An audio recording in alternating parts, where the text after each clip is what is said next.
What's up? It is 2 p.m. on a Wednesday afternoon. Thanks for tuning in to Cannabis Legalization News, where we explain marijuana laws so you can change them. Today, we're going to be talking all about federal legalization, the possibilities, what's going to happen in 2021, maybe 2022. I don't know, but let's get into it. Hey, Miggy. Hey, Tom. What's up? It's Wednesday, and we're going to kick off the month in a way that we're going to start kicking off the months. Thank you for joining us at Cannabis Legalization News. Every week, we go over the news of the week in cannabis legalization in the industry. And then after a month, we say, well, how much money do we earn on the channel last month? And then we give half of that to commissary. Do we actually earn stuff? I don't know. I'm just man. Last month, we earned $254.54. I'm quitting my job. I'm out of here. Well, hang on. We're going to give half of that away right now to the good people over at Freedom Grow. And so You can head over to freedomgrowforever.org. And then eventually that'll get us to here. This is the higher math. And I was told there would not be math. 254.54 divided by 2. 127.27. 127.27. All right, let's just put that in there. 127. Okay, great. I can math. Okay, well, you math. I'm not going to be showing everybody how I'm going to put in my credit card information on a broadcast to Cannabis Legalization News. What, you don't trust your security system? I just don't think we should be doing live feeds of me using my credit card for giving money to commissary, even though it's a good thing, and that's thank you so much for joining and for subscribing, for throwing us money, and for suffering through those ads. Some of our ads are kind of weird looking. Yeah, I mean, and it's not intentional, right? Because YouTube makes you do it or don't. So we might as well just get something out of it for other people. I mean, might as well. Yeah, totally, man. So what's going on in the world, bro? Well, let's start talking about the news. What's the leadoff story? So Senator presses Biden Treasury nominee on marijuana on House omits banking protections in COVID bill. Mother suckers. Yeah. Hates that they dubbed that. Because they had it in earlier. This is the Safe Banking Act bill, and the Safe Banking Act bill has been in again, out again on the Corona Relief Act, and right now it's out again. So Safe Banking Act seems like it's not going nowhere. One of these things have to come through, right? Because if Safe Banking happens, and that'll just give the stability for the actual industry, or if the MORE Act comes through.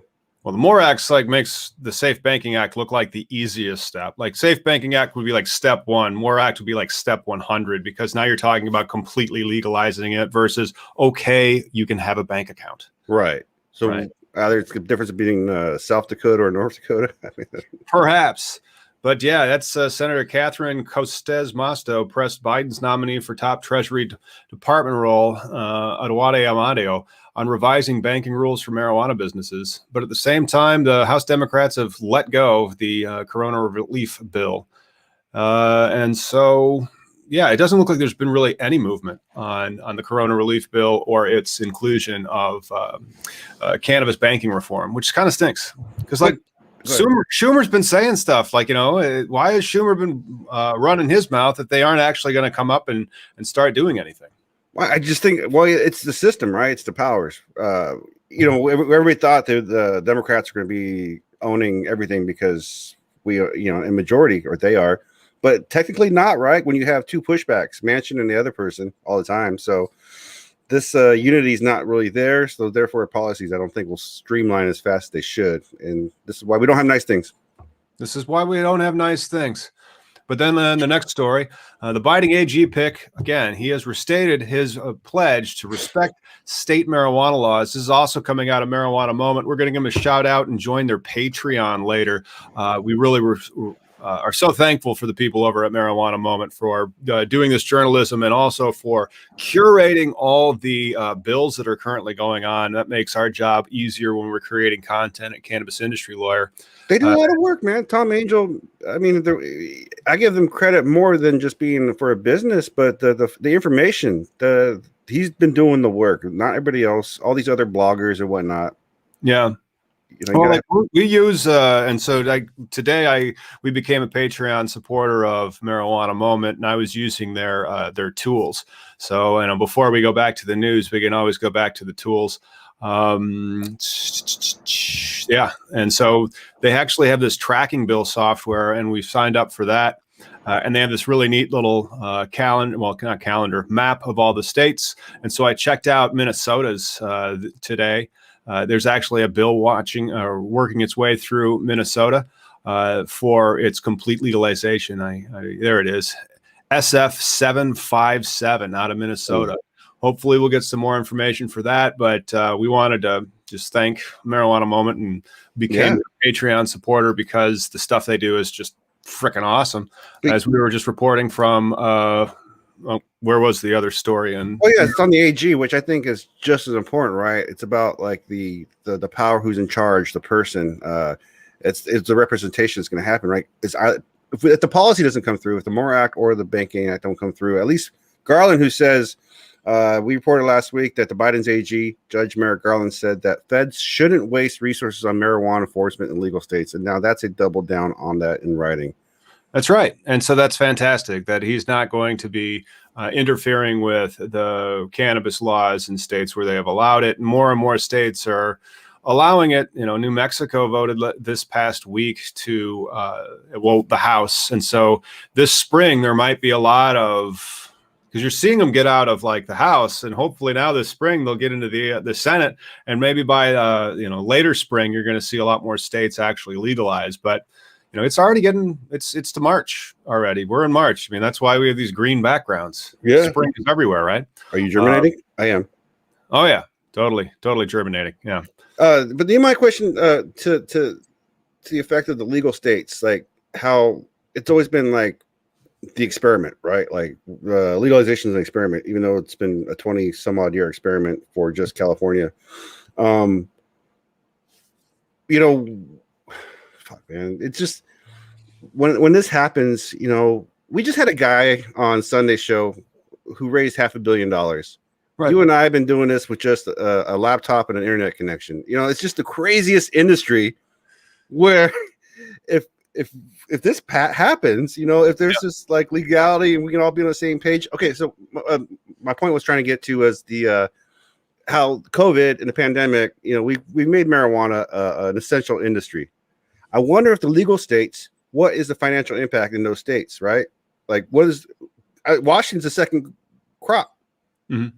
Imagine like now you have so much money out here just from the recreational had it for 1 year, and so like after 5 years of these types of funds hitting those more rundown school systems and bad areas of the law, with the way that we've reallocated our tax dollars on this, schools are going to get better in Illinois. There's going to be areas that are going to see improvement in Illinois. It's a fascinating and excellent usage of the legislative policy to create change where it can do good. Roads, unemployment benefits for other people, and then at the same time giving other people a paycheck to pay their bills and have a living wage. And then there's the ancillaries. Like the ancillary businesses are probably going to be at least as big, if not like twice the size of the actual cannabis industry in and of itself. Because there's a large amount of industries supporting the industry. And as we go forward, as this thing, legalization becomes more accepted, I mean, as it's already being accepted by the AG, who once he's in charge, I think like when the Cole memo came out, everybody just kind of felt a little safer. People were investing more, things get more fluid. Then now even Biden's saying that past marijuana use won't automatically disqualify people in the White House staff. This used to be an issue.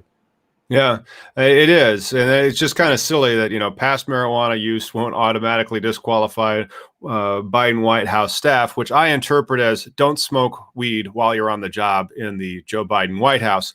And so if that's true, that means that when you go to work, all the weed that you would have had was in the past because you're not smoking weed at work. And so it'd be like, hey, no. I shouldn't be penalized for my past marijuana use.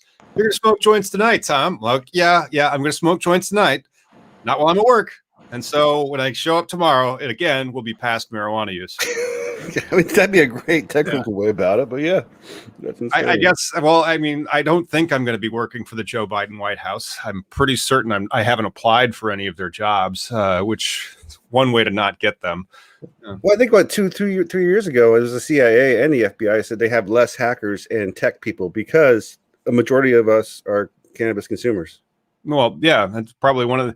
Not only is Washington State reasonable when it comes to its income tax laws, but also they have a lot of coders there, and they have legal weed. Go figure. Yeah, go figure the draw and the intelligence. But then again, sometimes even smart people are dumbasses. Yeah. Yes, I have met smart people that are exceedingly stupid. Yeah, man. I mean, if we can just, the cannabis activism, the industry, all that stuff, it kind of summarizes it, right? We have all these conspiracy theories because it's almost so true. It's possible it could be true, but then there's some shit that people just take it over the top, like the 5G shit and the rigged election shit. Come on, people. Yeah, that's BS. But here's one of the nice ones about the Joe Biden story for their past marijuana use is not going to be held against them. Officials said a waiver would only be granted to those who have used marijuana on a limited basis and who are in positions that don't ultimately require a security clearance. And so, like that limited basis, every night. And why not? Unfortunately, that means that you can't get a security clearance because if you use weed, you're not to be trusted. The thing about security clearances, though, this is so dumb. I mean, because again, look who had one in the last administrations. But how it works, I had a friend whose dad was a retired SEAL and went on to do that. He's like, look, you could have done anything. Like, you could have murdered somebody.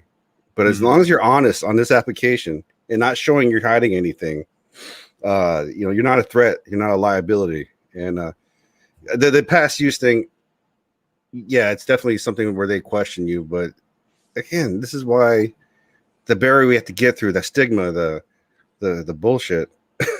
Oh, it gets worse. The stigma and bullshit of the Joe Biden White House. Any individual granted that waiver, for the limited use that they had, must in turn agree to cease all use of marijuana for the entirety of their government service and agree to random drug testing. Because if there's one thing at the federal level that matters, it's marijuana use. No. And drug testing, what does that prove? No. It proves that you can't see who and how a consumer is. Right. And not only that, those employees would also be required to work remotely for an unspecified period of time following their last acknowledged use of marijuana. Sorry, boss, can't come in today. Smoked weed last night. Weed. Like I got a quarantine. I got a quarantine.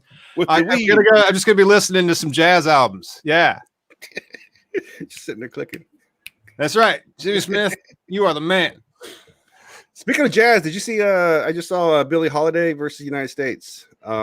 Amazing movie on Hulu that references Harry Anslinger's hard on to go after her. Oh God. Yeah. But this is an example of like the basis of the prohibition and what the bullshit we're in where we're at right now, right? Like watch this movie and watch this. Yeah. Yeah, the Mussolini of our drug systems. I mean, it was just terrible, and that's where it all started from. And then to this day, you can't use weed if you want to be in the Joe Biden White House, and if you do, you have to work remotely for an indeterminate amount of time. But you're essential if you're a worker. Yeah. So cannabis is legal in Washington D.C. You cannot use it if you want to work in the Biden White House. And that is kind of a shame. I mean, every day you probably like, just gotta get through this shit one more fucking day. Well, they say that this policy, though, would effectively protect our national security. That's a lie. Yeah. While modernizing policies that ensure that talented and otherwise well-qualified applicants with limited marijuana use, basically smart, qualified people can use weed, and that will not bar them from serving the American people. What the problem really sounds like here is the actual statute and not the weed. Right. So they want to get the high quality, talented, smart, with skills people. Unfortunately, they all use weed. So they have to then stop using weed while they're serving their government, which is trying to protect them to the thing that made them, high quality and performing. Yeah. The whole thing's a joke anyways. Yeah. It's a joke. When I joined the Navy itself, my recruiter was like, how many times do you smoke weed? and I walked in with dreadlocks when I had hair. Today? Yeah, I'm just saying, like, I walked in stoned as fuck. How many times you smoke? Hang on a second. I can answer that question. Oh, it was earlier today. That's what. Right? Yeah. Well, according to the government now, I'd smoking 3 times. Oh, you know what? No, actually, it's only 2:15. I thought that it said 2:20, but yeah, in another 5 minutes, it'll be 4:20 somewhere. That's always the 420 though. But it's not always 4:20. But every 20 minutes past the hour, every hour, it's 4:20 somewhere. Or how about all use is medical use? All use is medical use. I really like that. The law says all use is abuse, but the reality is all use is medical use. Just saying, except for the 1 gram dab challenge, like where you're supposed to be dabbing a gram like every 10 minutes or something. You know, that's recreational, man. Again, I didn't die though. No, it's not lethal. Not a reason to put someone behind bars or ruin someone's life. Or it is not. It has never been a reason to put anybody behind bars or ruin anybody's life. I mean, and if we just go by what the Democrats are saying, I mean, we still have Chuck Schumer preaching about the federal marijuana legalization as a priority in the Democrats' big bold agenda. Oh yeah, the big bold agenda from Chuck Schumer. When is this coming out? This is March 2nd of this year, and so this is a brand new story out of Marijuana Moment with Tom Engel. Or Angel, I'm not sure how he actually pronounces his name. Shout out to him again. Please let me know how to pronounce your name. And so they keep saying and they keep hinting, but then there's nothing. And then there's all this crap from Biden administration, which seems like, you know, pump faking on the actual legalization. So we don't have anything in the COVID relief bill regarding safe banking. We still don't have what the Senate said they're going to do. And also the Corona relief bill is now, I think, in the Senate. So how long is it going to be? When are we going to see anything out of Chuck Schumer regarding when they're going to release this big, bold agenda of how they're going to be tackling climate change and income inequality? And then, first, they're going to describe their plans to tackle climate change and income inequality, and then they're going to turn to cannabis. Jeez, with the criminal justice reform, I imagine. But yeah. I like your term though, like the analogy of pump faking. Though it just feels like every time this comes around, you're like, it's going to happen. Everybody's going to get out of jail. Hey, wait a minute. Hang on a second. Well, you know, I was watching the Netflix on the 14th Amendment, which is pretty good. And then that's the one where, you know, the civil rights movement. So like 100 years after they freed all the slaves and had the 14th Amendment, you know, and they still hadn't acted on it. And they're trying to get them to actually respect their rights for, you know, equality and being able to vote and all these other things. Yeah, and they were still like, you know what? We just need to be a little bit calmer and show some common sense and some reasonableness and some prudence and not be hasty here. And so let's just wait. This isn't the time to be legalizing weed, or this isn't the time to be whatever advancement in society you want. Right? No, that's a great analogy. As far as even like, because the 14th Amendment, it's like we're seeing it right now with Georgia, where this whole new Jim Crow bullshit with the voting, how they're trying to limit people. We're watching modern day Jim Crow bullshit happen. And right. It's like watching a train wreck, though. How do you stop this? Well, I'm not from Georgia, but how can we help Georgians? I don't know. That's one of the things. The older I get, the more I think we're just in a recurrent loop. And the only thing that really changes is our fashion and our technology. It's just the same humans over and over and over again. Worst Groundhog Day ever. Worst Groundhog Day ever. Hey, it's almost 420. Hey, today's the day of action for New Yorkers to urge the government to support MRTA. Is it the Marijuana Justice Virtual Day of Action? Is today, March 3rd. Don't forget to contact your officials if you are joining us from New York to tell them to support the MRTA, the Marijuana Regulation and Tax Act. Dope. Totally dope. Got a minute to 420. I don't know. We have a minute to 420. We have several more seconds to 420. I don't know when we're going to see this stuff out of Schumer. See, he pledged all this stuff, but then like, is this just all? He's just appeasing people. He's just like, yeah, we're going to do something. We're going to do it. We're going to make a statement. It's going to be amazing. First, we're going to work on these other things. The fact that he hasn't stopped talking about, though, I mean, gives me some encouragement, but yo. Well, let's think about it somewhere, because it's 20 past the hour, which means that you're joining us at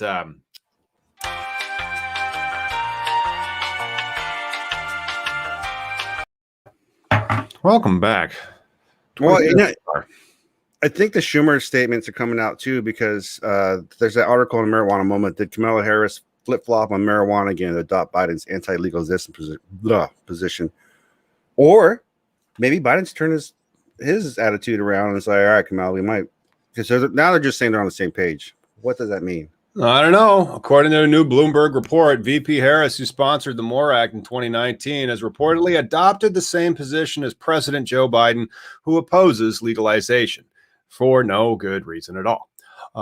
Bloomberg reported that an aide to Harris's team said that her positions are now the same as Biden's, though the source asked not be named because the vice president hasn't announced the policy shift, which is interesting. So now we're getting promises from the Senate, but then we're getting policy shifts from the executive branch.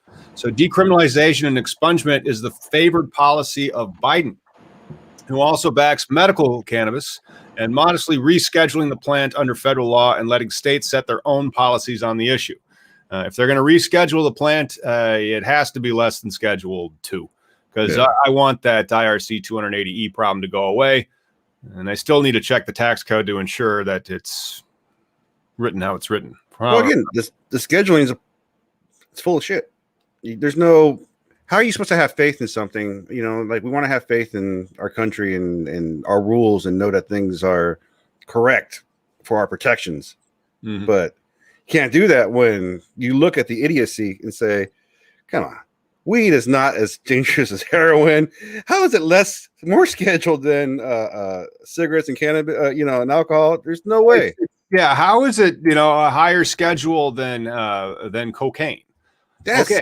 And so now we can share my screen and let me see. Is this it? Yes. Well, we'll go to the videotape section 26 U.S. Code 280E. That is expenditures in connection with the illegal sale of drugs. No deduction or credit shall be allowed for any amount paid or incurred during the taxable year and carrying on of any trade or business if such trade or business or the activities which comprise such trade or business consists of trafficking in controlled substances within the meaning of Schedule 1 and 2 of the Controlled Substance Act, which is prohibited by federal law or the law of any state in which such trade or business is conducted. And that is why they might want to reduce it to Schedule 3. At least the industry would then become more profitable.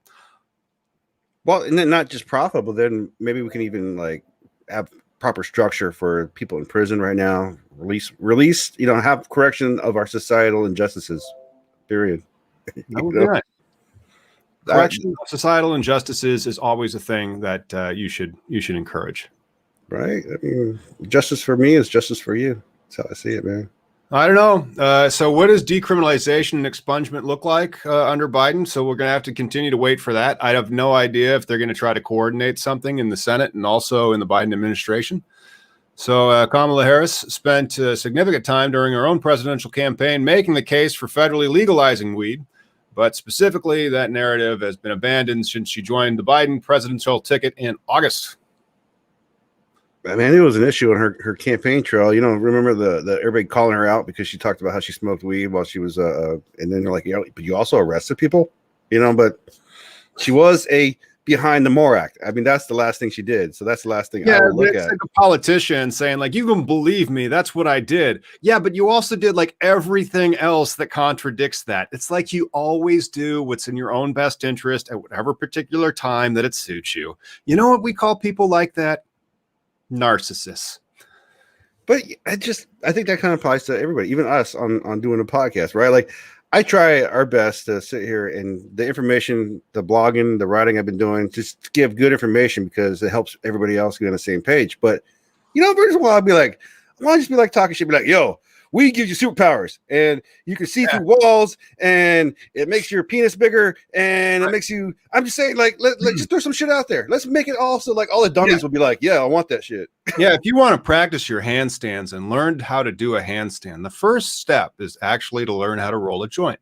because you can't do handstands while you're not high. And so like you absolutely have to get high to learn how to do handstands. Now you see all that kind of like that's complete bullshit. That's just chicanery. Yeah, you need to do that because you're keeping yourself entertained for some of this as well. It's not all about sharing information and political commentary about another one of the Harris cannabis flip-flops. She was staunchly opposed to legalization and actively campaigned against the California Reform Initiative on the 2010 ballot during her time as the state's attorney general. How frickin' convenient. She also co-authored an official voter guide argument stating that the measures seriously compromise the safeties of our communities, road places, and workplaces. You see, it is, again, that whole lie that cannabis is dangerous and it's going to cause us to be not safe in our communities, road places, or workplaces. However, in 2018, surprise, surprise, she adopted a pro-legalization stance and signed on to descheduling legalization, saying we need to start regulating marijuana. That's because we haven't thought about the children. If we thought about the children, we would have legalized it and started funding their schools years ago. There's no solid argument with these. Colorado thought about the children, and that's why they have very well-funded schools, and also $2 billion weed businesses. Seriously, though, I mean, you guys are not even a year into this. What are you at now? 600 million, maybe. Oh, no, I think Illinois, they got pert near, if not a little bit over $1 billion for total revenues in their first year. I think that's adult use and medical, though. Okay. But see, now you're going on to the new year of, I imagine the revenues more increased. Revenues are more increased and supply of stores is coming up because a lot of the second store locations for the first round of, the 55 licenses that were medical dispensaries became 110 recreational dispensaries or are still becoming that. And then if, everybody needs to call their elected representative in Illinois and tell them to vote for HB 3508. That's HB 3508. That's the one that creates a second lottery, provided that your score for your application is in your 85th percentile of points available or higher. Nice. So that means that you score over 213 points and you'll be entered into a much more egalitarian and fair second lottery. So that's the one being created by your representative, right? The one who's backing it up. Yep. I mean, she's already introduced the bill. That's the one that we're going to be trying to support and lobby for on the channel. So tune in for more of that later. Don't forget to like and subscribe. Yeah. Poor Nicholas. He feels he's being bamboozled once again. But, we had that $500 million guy this Sunday.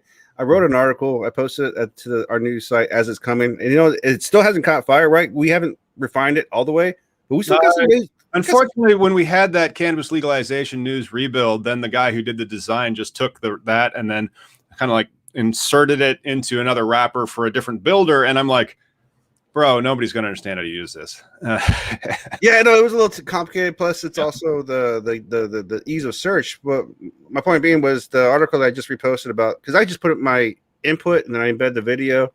It still got at least 300 hits, but my emphasis on the article itself is like the SPAC represents the inequality that we talk about, the social inequality, right? Like this guy raised $500 million.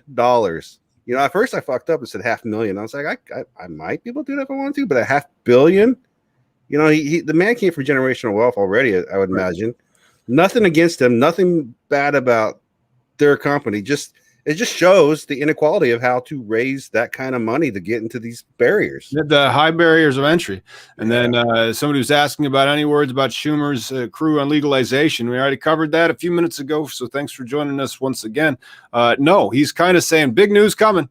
That was yesterday. Big news. And then we'll see what that news is and when it's coming. So it was big news coming. But first, we're going to work on this reform and that reform. So this optimism might just be like, he's just saying what he knows we want to hear. Yeah. But I still think progress, like with the Merrick Garland, if you have your law enforcement not focused on it, I think there's still going to be progress going to be made this coming up year if you want to be in the industry or if you already are. Well, you're right. And so that's one of the best things that could happen is the non-enforcement. And, yes. Schedule 3 is a pretty good thing as well, simply because then the industry becomes substantially more profitable. And like, you don't have to do a lot of, you still will do a lot of, but you don't have to do a lot of the corporate shenanigans where you're moving monies around pursuant to contracts. You're still going to have a lot of that. Don't get me wrong, but Sure. You're not going to have it to the extent solely to avoid that tax. But then you have to understand tax avoidance amongst corporate organizations. That's what they do. But if the enforcement of is taken away, and then like maybe the barrier can be lowered to the point where, as a community, maybe a community can raise $1 million or $500,000. You know, there's no way a small community can. I mean, there is a way probably, but $500 million. But you can still get in with $1 million. Sure. It depends on the regulations and how they actually do it. But I mean, we could try to delve into like what's the cheapest legal grow that you can open and do a budget on that, just to see what it would appeal to the person that's really got that dream of opening. And I realize that's probably going to take us to Oklahoma. And that's true. But then, of course, that means the problem with Oklahoma is you have to give 75% of your license to somebody else. Unless, of course, you know, you live in Oklahoma, then you can just have a cannabis license. Yeah. And so for that, you know, your light price is going to be your light price. And then you're going to still have labor and installation. However, if it's just not ridiculously regulated, I'm surprised it's substantially cheaper. I'm surprised we don't see more lobbying in Oklahoma as far as breaking that barrier. I mean, we see lawsuits in Georgia and everyone else. Why not Oklahoma? I mean, Oklahoma's a pretty decent place. I'm sure you see a lot of lawsuits in Oklahoma for busted contracts in the cannabis industry. It's like, hey, where's my 50 large? Well, I don't know where your 50 large is.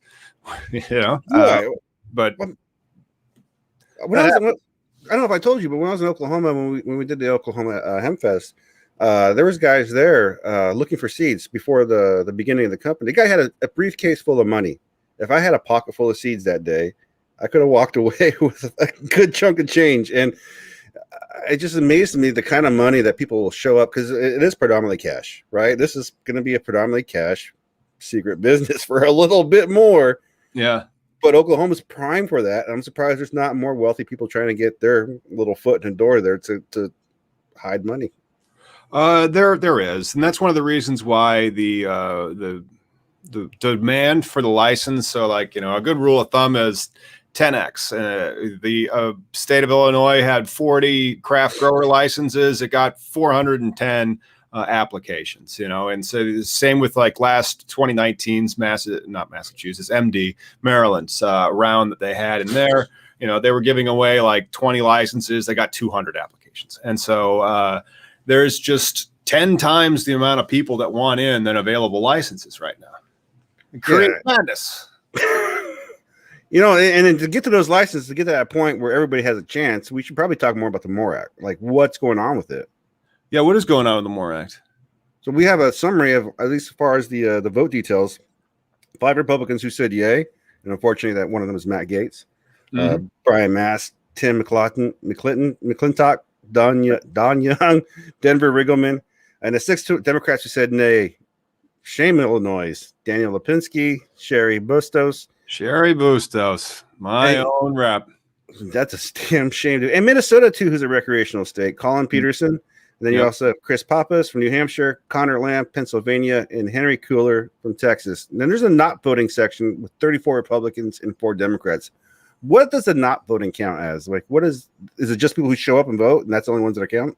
Well, yeah. I mean, if you didn't vote for it, I was assuming that was an abstention. And so you just would have, maybe it's voted 0 or it just doesn't count toward it. But yeah. Is that a way politicians can go, like, just say, yeah, I don't want to have a voice in this? Or I mean, this is a very important issue. You would think these assholes would show up. It's important to us. It's not necessarily important to them. That's the thing. You know, like the government right now has a ban. You can't use weed if you're going to work in the Biden White House, you know? Yeah, but again, we just went through a year of turmoil with social inequity and justice and Black Lives Matter and what's wrong with our nation. This is fucking it. That's it. That is. There is a wonderful ability of us to not give a damn and not change. Yeah. And this is why I smoke weed. Well, that's one of the reasons. And to deal with the whole pointlessness of it all to a certain extent. It's just like nothing changes. I know, but I feel so much better after a protest. Me too. Yeah. Me too. Everything sucks. Everything sucks. Well, it's getting better. I mean, like everything gets better at a very slow rate. Oh. When do we want this change? Now. When will we get it? 12 years from now, and we'll still have to revisit this because some people will be like, I can't believe they got away with that. We got to limit their THC concentrates and not give them home grows. What the heck is with the limitations of the THC? These morons in the houses that are out there, these types of bills are sweeping, and I think there's one in Florida right now, which is about as dumb as anything I've ever seen out of Florida, which is pretty dumb, by the way. And so they're trying to limit the THC on flower to 10%, which makes you go, well, what are you going to do? Are you going to cut it with are you going to pick it early? Are you going to create genetics where it just produces nothing? I mean, you're going to try to make a 1-to-1 blend so the THC can't get off the charts. But we're not limiting citrus. We're not limiting goddamn vitamin C in tomatoes. What is the freaking hard on for THC concentrate? Like the levels? Yeah. It makes you dangerous. Didn't you read the Public Ministry of Health out of Japan says it makes you violent? Oh, yeah, that's right. Dangerous for society. And I got a sad face for Sweden, though. I didn't share this. We shared this last week, but we didn't talk about it. But they're going to be doing a program for recreational in their medical things, and they're limiting their shit to 30%. Like, how do you, I imagine they have and again, it has to come down to the testing, in my opinion, when we talk about percentages, no matter what. It's so freaking stupid because, we signed up for the Gangier certification from Green Flower Media. And so it starts off with Frenchy Cannoli teaching you the history of hash, and then also doing a global tour of the hash making areas of the world, and then the methodologies that are employed. And it's very often in the Middle East, Morocco included. And you see it and you're like, okay, what is hash's THC concentration? 50%, because I mean, if it's I realize there's stickiness and there's other cannabinoids in there, and then there's other resins and esters, and it's a lot of stuff going on in the cannabis resin. But you're talking cannabis resin. The principal ingredient there is probably THC, right? Seriously though, it's pure plant. We're not creating some shit out of our buttholes. It's pure hash. It's fucking 5,000 years old. So concentrated cannabis has been around longer than this fucking country. And so you're like, okay, why are you, well, it's stronger now. It's not like it was back then.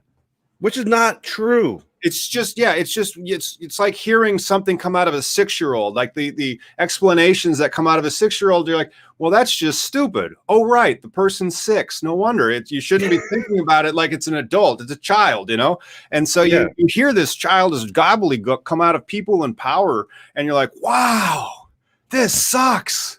Yeah. Yeah.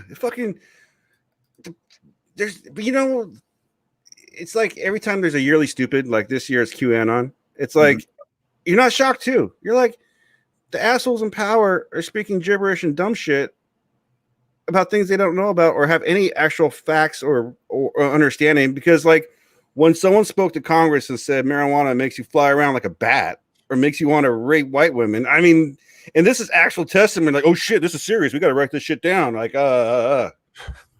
Yeah, I just don't get it. But it's kind of what happens, right? Yeah, it is. But I mean, you're in a legal state. I'm in a legal state. We can't smoke live on YouTube because fucking, you know what I mean? We're in this weird upside down situation, man. Yeah, I know, and we can't. And so then we also try to not get banned. And one of the things that you do for that is you have bumpers, which is fantastic. But I wanted to share this and give a shout out to these guys. I was just on the From the Stash podcast So yeah, that's a quintessential picture of me. And so understanding 420 laws of the attorney Tom Howard, just wanted to give a shout out to the guys in the From the Stash podcast, Rob, Pigeons 420, and Mr. Grow It. I had a lot of fun, and so go subscribe to their podcast too. They have 5.7 subs, 5.7 thousand subs up there, and then they have also make it into an audio podcast on Buzzsprout, just like we do. Nice. Yep, it was pretty cool. I like doing the side shit. I might be doing one for us Friday. I'm gonna try and do one. I'm gonna try and do a story time. Story time. I like that. I'm gonna talk about I was on a cut video with over 30 million views. And no one still knows who I am. You know what I bet would get some trends right now? If you did the Dr. Seuss pulled from circulation pro-cannabis book, where it's like, I don't know why they pulled this one, and then it's just a whole bunch of like weed stereotypes, like all the racist weed stereotypes. You're like, man, I couldn't. Dr. Seuss wrote this? Wait a minute, there is a Dr. Seuss parody cannabis book by activists in Canada. Really? Yeah, hold on a second. Let me just give you a second before we go. All right, you do that. I'll try to find. I'll also explain that, hey, wanted to give a shout out once again to Marijuana Moment, and we signed up for their bill tracking. So you can go over to it. Let's see, is it just about that I go to and start for? And it's really, really kind of fun, and it helps you stay on top of all of them. So here's some in Washington State, for example, and then we're going to use these types of bill trackings to build out our marijuana map of legality. So head on over to Cannabis Industry Lawyers, sign up for our newsletter there, and then check in on your state. If you don't see enough information about your state or the licenses that are there, for example, we have New Mexico that's coming together that we have to update content on. Pennsylvania, we have content for SB 350, which was last time's bill, but that's been updated. Florida's got some interesting stuff going on, but I just don't know if any of those are going to pass or which one is the one that looks like it's most likely to pass.